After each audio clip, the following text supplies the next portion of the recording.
নমস্কার বন্ধুরা, আমার চ্যানেলে তোমাদের স্বাগত। প্রায় অনেক মাস পর ভ্লগ দিচ্ছি, কারণ আমার শরীর একেবারেই ভালো যাচ্ছে না। ট্রিটমেন্ট তো করাচ্ছি, বাট ওই চলছে আর কি। চলো আজকে ছোট্ট করে একটা ভ্লগ শেয়ার করি। উপরের পোস্টারটা দেখে তো বুঝতেই পারছো, আমরা নদিয়া জেলার ফুচকা গ্রামে চলে এসেছি। আহারে বাহারেতে বসে আছি, অনেক কষ্টে বেরিয়েছি একদিন।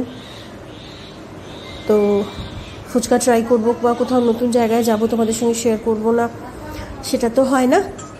সেই জন্য এই যে দেখো, আমরা যখন গিয়ে পৌঁছেছি তখন ওনাদের মানে পুরোপুরি স্টলগুলো বসেনি, মানে ওনারা সবে প্রস্তুতি নিচ্ছেন সব জিনিসপত্রের। আলু ছোলা হচ্ছে, ওখানে টক জল বানানো হচ্ছে।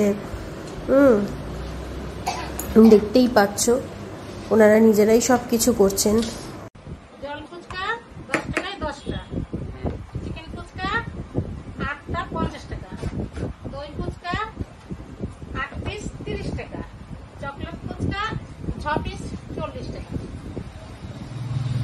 আর এই কটাই আছে আপনাদের? পাপড়ি চাট 40 টাকা। পাপড়ি চাট 40 টাকা।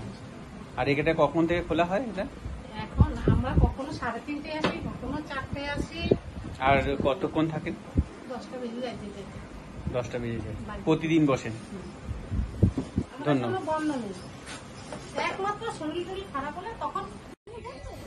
ফুচকা টুচকা খেয়ে আমরা একটু আগের দিকে এগিয়ে গেলাম। ওখানে একটি মা কালীর মন্দির আছে, যেটি খুব সুন্দর। বিগ্রহ ছবি তোলা নিষেধ ছিল বলে ছবিটা তুলতে পারিনি। পাশেই দেখো গঙ্গা, নৌকো বাঁধা রয়েছে। তো বেশ ভালোই লাগলো, কিছুক্ষণ বসে আর ওখানে একটু সময় কাটালাম। আর একটা কথা বলি, ওখানে কিন্তু ওই কটা ফুচকা ছাড়াও আরও অনেক রকমের ফুচকা বানানো হয়। তো তোমরা গেলে সেগুলো অবশ্যই ট্রাই করতে পারো, যদি সেই সময় তাদের কাছে ওই ফুচকাগুলো অ্যাভেলেবেল থাকে।